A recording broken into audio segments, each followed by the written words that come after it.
Hey, welcome to Dan's Model Works, and we're back working on this, the MH-53E Sea Dragon by Italeri. And when we left off, nothing has been done since I left off. I had just glued the fuselage together, and you can see we've got a little bit of cleaning up to do on the top. There's nothing too tragic going on there. I think I am probably going to clean up the tail here. There you can see we have a definite seam there that's going to be cleaned up. But otherwise, it is going together pretty well. I was pleasantly surprised at the reception of part 1 of this video. First 3 days it went over 1,000 views. That seems to be about the quickest that I've ever had a video hit 1,000 views. Although I'm not sure how many of my regulars saw it. I never thought I'd be one of these YouTubers who wonders whether or not the notifications worked properly, but it's weird because normally there's about 6 or 7 people who comment on any modeling video, and most of those were silent, but yet, like I said, the viewership of part 1 was fantastic, easily surpassing 1,100 views in the first week. So, oh well, the vagaries of YouTube. So, that's what I'm going to do. I'm going to start cleaning up these seams. I'm going to fill this back here. And as well as that, there's some work to be done. The engine nacelles here. Got some filler to clean off and some more seams that do need to be filled. So I'll bring you back when that's been done. As you can see, I'm starting to clean up the filler that I've put on the engine nacelles. This one on the top is pretty much done. The one on the bottom, you can see I still have some sanding to do. Now, this weird shaped fillet here is where the upper strut connects to the fuselage, and that's actually where the drive shaft goes on the real helicopter. As you can see, the lower one has a significant step. They both had that. Near as I can tell, there's no reason for that to be there. It doesn't improve the fit, so I just basically sanded it off nice and flush, and it does seem to fit much better. So I'm going to be doing the same thing to this one. Before I break out the sanding blocks and the sandpaper, I thought I'd show you the amount of putty that's gone on this. And it's important to remember that putty always looks worse than it really is. This would look really bad if the camera would focus on it. And the problem is that bottle of glue in the background is so fascinating. There we can see how much is on the tail boom. And once again, when I sand this, 95% of this is going to disappear. So, and on the underside, really there's not much putty at all. A few busy days have gone by, actually almost a week come to think of it, without doing a whole lot on this. I've done most of the seam sanding, and as I promised earlier, the whole putty situation, got a whole lot better. As you can see, we have the horizontal tail glued in place, and I use the term horizontal very loosely here, because my assumption had been that the bend here brings this back to a horizontal aspect, and I mocked it up, and I was like, it looks like it's kind of up at a bit of an angle.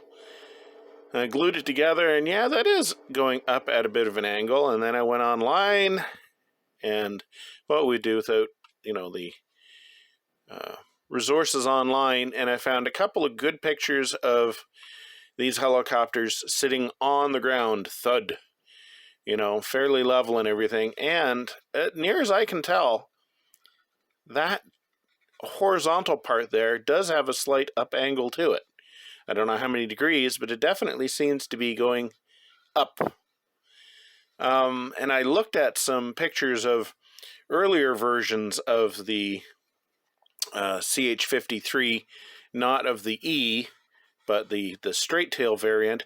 And even on those, the horizontal tail surface seems to pitch up just very slightly. So maybe this is the way it's supposed to be?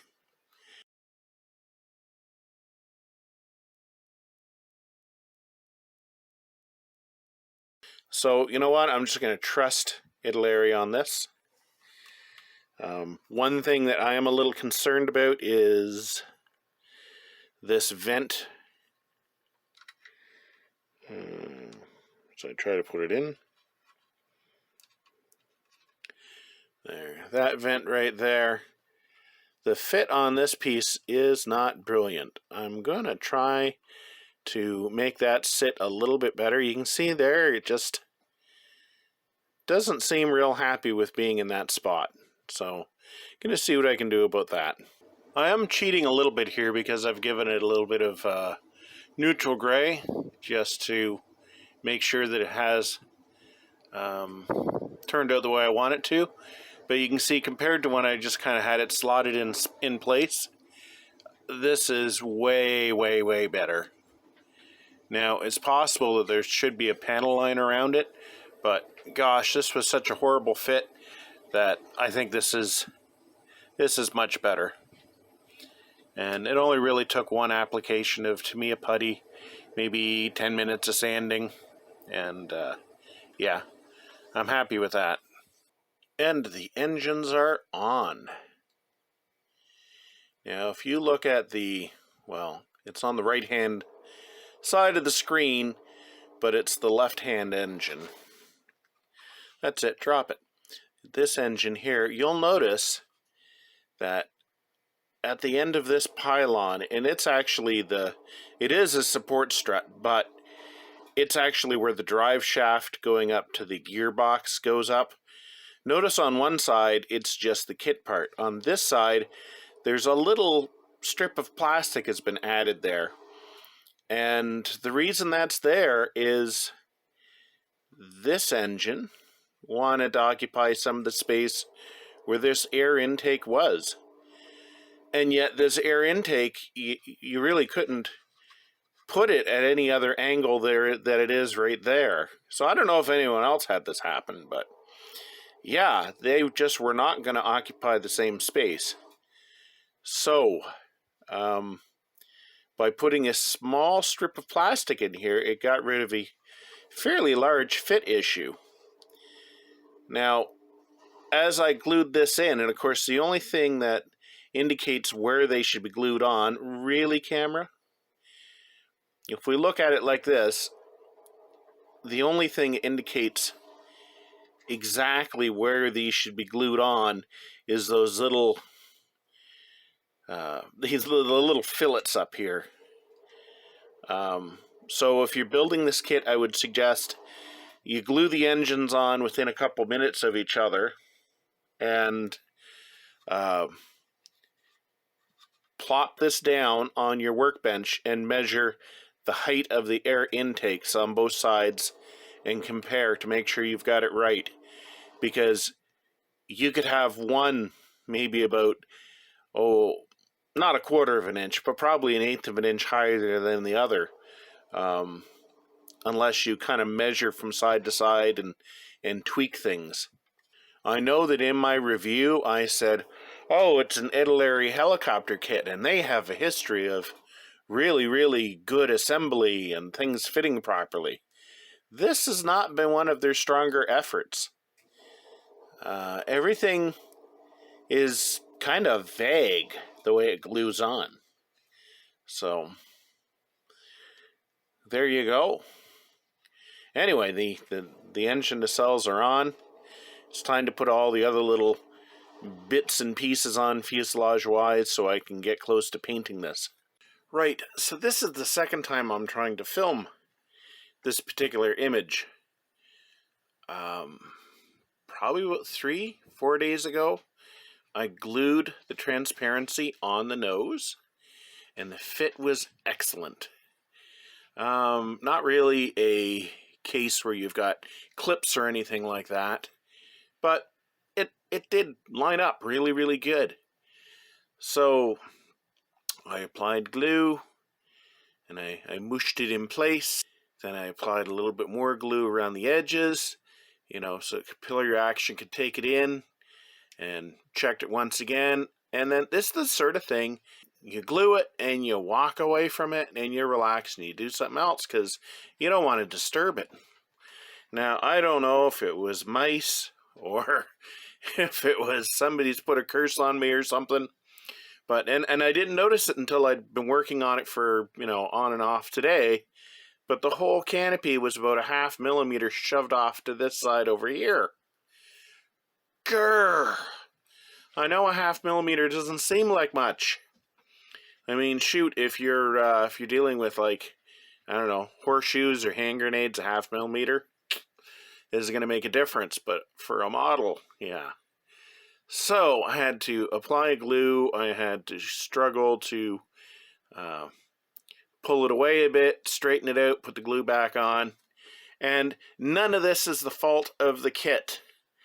I don't know, maybe I got the dropsies or something or whatever, but the amount of parts I've dropped on the floor or that I've glued on, then I've walked away, I've come back and suddenly they've flopped over or fallen off, or I don't know.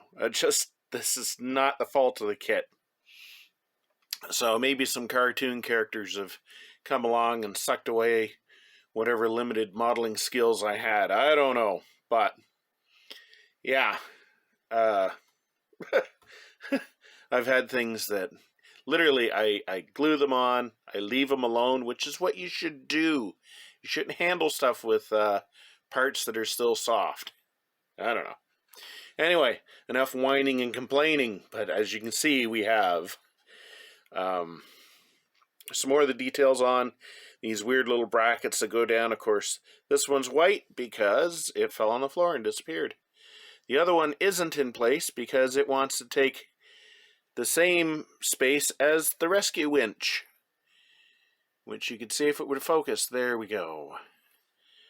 We've got some of the smaller details on the rear here. We've got I believe these are decoy dischargers, whatever they're called. We've got these antennas. I think these are antennas. I don't think they're actually handholds. But anywho, it is coming along in fits and starts. I would like to get the basic paint on it by the end of this episode. We'll see. So having to readjust our transparency here, well, the whole nose really, it's not really a canopy, mucked up our perfect fit right here. You can see that I've put a little bit of putty in there, so I'm going to sand that down. But before I actually do the sanding, I'm going to protect the surrounding area, particularly the clear piece, with some masking tape. Here you can see the steps I've taken to protect that area, or the area surrounding it, before I sand. Of course, waiting for other stuff to dry, I put the rotor head assembly together, and this is looking at it from underneath. I'm sure there's somebody out there who enjoys masking canopy and cockpit windows, but I don't. So, as you can see, I've masked the two side windows with masking tape. All of the other windows, unless something goes awry, I'm going to be masking using Humbrol Maskall. The reason I use the masking tape on these side windows is, quite frankly, that there's virtually no definition between the frame and the plexiglass, whereas all the other ones are really, really well defined. I think it's just probably a vulgarity of the molding that they couldn't put a very deep line on it. So yeah, I'm hopefully going to do all the other transparencies using Maskall. I have to hurry to get this on camera because the Maskall dries so fast and it's barely a translucent purple when it's dry. As a matter of fact, if we look at the roof windows, you can see they're almost completely transparent now. Anyway, this is the method I prefer to mask if I can at all. Now I just have to do the fuselage windows, and then we're close to painting. I think we're ready for airbrushing. I've got some toilet paper jammed up into this space here, as well as some back here. Now, the masking tape over the rear window there, that was a last second add. I'm not really that concerned over it because I should be able to just touch that up with some gunship gray later on. But I think we're ready for airbrushing here. Famous last words. Here's our Sea Dragon, hanging from its tail like some sort of a dead fish. But it's ready for spraying. Okay, it's looking very sinister with its coat of gunship gray on. And this is the exact color that Italeri is asking for. I just happen to have a bottle of Model Master gunship gray left in stock. And of course those are all based on the federal standards that were actually, specified by the U.S. military or U.S. government, whatever.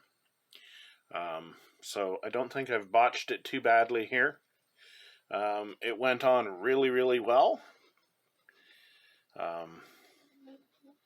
As a lot of people have said in the comments of part 1, very, very sinister looking. And I think this is pretty much going to do it for this particular episode. Let's just bring the rotor blades into the picture here. I'm pretty sure they're going to be black, and of course the cap there, it's probably going to be gunship gray as well. I still have plenty left, so that's not going to be a problem. I am going away on a 3-day, 2-night trip tomorrow, so I'd like to get this episode up, so I'm not going to be doing any more work on it. I hope this satisfies everybody with some progress. From this point forward, visually, we've just basically got probably going to hit with a little bit of gloss coat, decals, a dull coat, and then we're going to come back and we're going to pick out all the details such as the engine exhausts. I'm probably going to make my own jet exhaust color. I wasn't happy with that metallic jet black that we had there. Didn't care for that at all. As well as that, all of the landing gear bays are probably going to be silver or something like that. And of course, all the landing gear has to be made and everything like that. The masking that I put on a few steps ago, that's going to be on there for probably a few weeks until we get those steps done. But other than me having 10 thumbs the other day, where everything I touched I broke or glued on wrong or dropped on the floor, whatever. Today I seem to have redeemed myself. I got it painted without making a great big huge mess of anything. So I am happy about that.